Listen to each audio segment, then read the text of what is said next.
Good afternoon, it's 4 o'clock, and I'm Christopher Loader with the latest Solent Sport headlines. It has been another thrilling day for Southampton Solent University student Kelly Sim. The Hampshire-based gymnast added another medal to her collection at this year's Commonwealth Games in Australia by winning a bronze medal on the balance beam. There was also more English success in the gymnastics for Nia Wilson and Alice Kinsella, both winning gold. On to football, and Southampton are still struggling in the relegation zone after their 3-2 defeat to Arsenal. However, it was a more positive display by the Saints, and striker Charlie Austin believes they will need more stronger performances on the pitch if they are to stay in the Premier League. If you asked me last week when you asked me that question, then I didn't see no path, but today I definitely did. We've all got to stick together now, we've got to go to war and definitely stay in this league. Staying with Southampton, we hear from our reporter Jasper Shiner about an exhibition telling the story of the Saints, which has recently opened at the Southampton Sea City Museum. McGallagher to Stokes, who's onside! 1-0!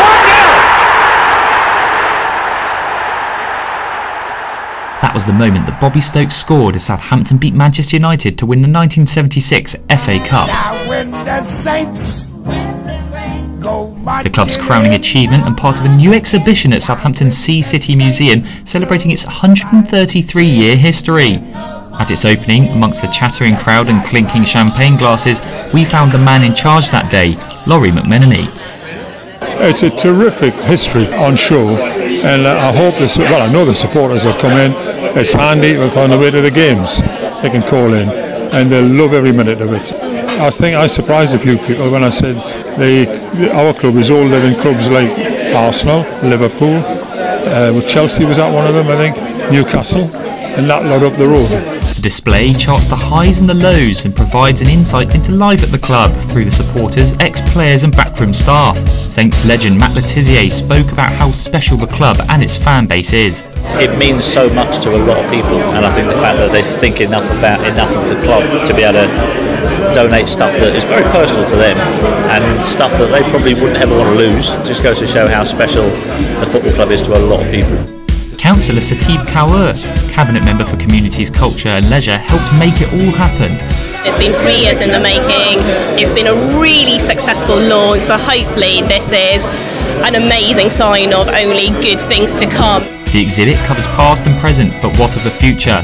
Matt Le Tissier wants to see something similar in place permanently at St Mary's Stadium. As I was walking around, I was thinking, it's only going to be here for a few months, and you just think it would be a fantastic addition to what's a brilliant facility down there. I'm stood in front of a display with shirts, matchday programmes and photographs depicting Saints' meteoric rise from League One back to the big time. But with the side currently struggling on the pitch and fearing relegation, are we just around the corner from another twist in the Southampton Football Club tale? Jasper Shiner, reporting for Solent Sports News. I know you like to hit me to the ground. You're trying to beat me. You're trying to bring me down. Moving on to golf. America's Patrick Reed has won his first major tournament by winning the famous green jacket at the US Masters. The world number 24 believes he can use this experience for more success in his career. It's one of these moments that I've always dreamt about. I've always wanted to be a Masters champion, always wanted to be part of that brotherhood and that small group, and to be able to finally succeed in that, I can't wait for what it brings, and I look forward to it. Now to cricket, and the England's women cricket team have won their crucial ODI match by 8 wickets against India with thanks to some crafty bowling by Sophie Eccleston. It means the series is now tied and will be decided on a final match on Thursday. Now, with recent controversy surrounding the sport of UFC and mixed martial arts, we hear from our reporter Linus Harrington on the latest reaction.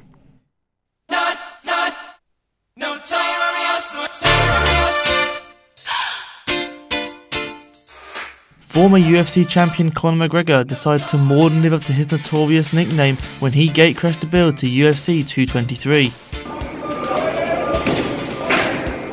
Once the poster boy of the Octagon, the 29-year-old has been a part of many classic MMA bouts, including the recently voted greatest UFC fight of all time against Nate Diaz.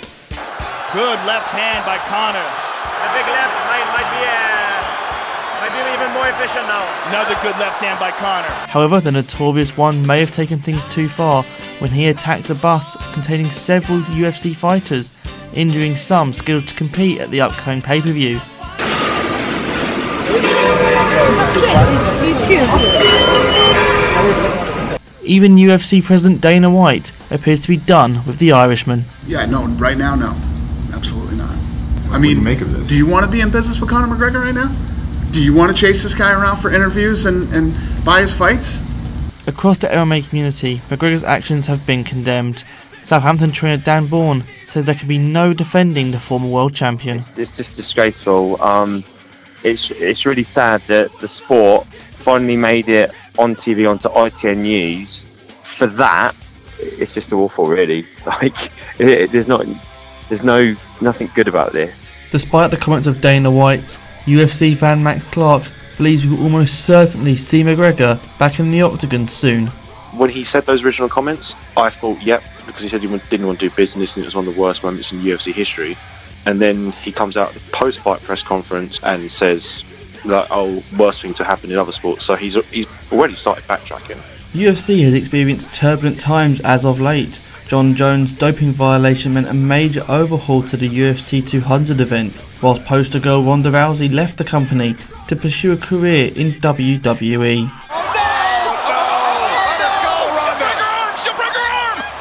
Despite these incidents and the latest saga courtesy of McGregor, Dan doesn't see it hurting UFC's image in the long run.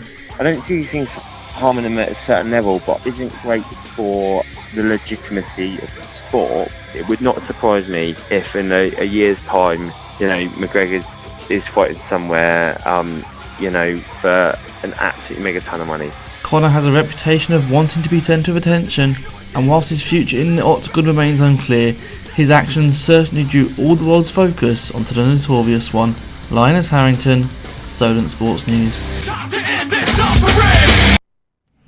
Ending with horse racing now, and we are now beginning to know the jockeys who will be lining up at this year's Grand National on Saturday. With the likes of Bryony Frost, Katie Walsh and Rachel Blackmore in this year's renewal, I spoke to former Grand National winning jockey Mitz Fitzgerald to see if a female rider could eventually win the famous race.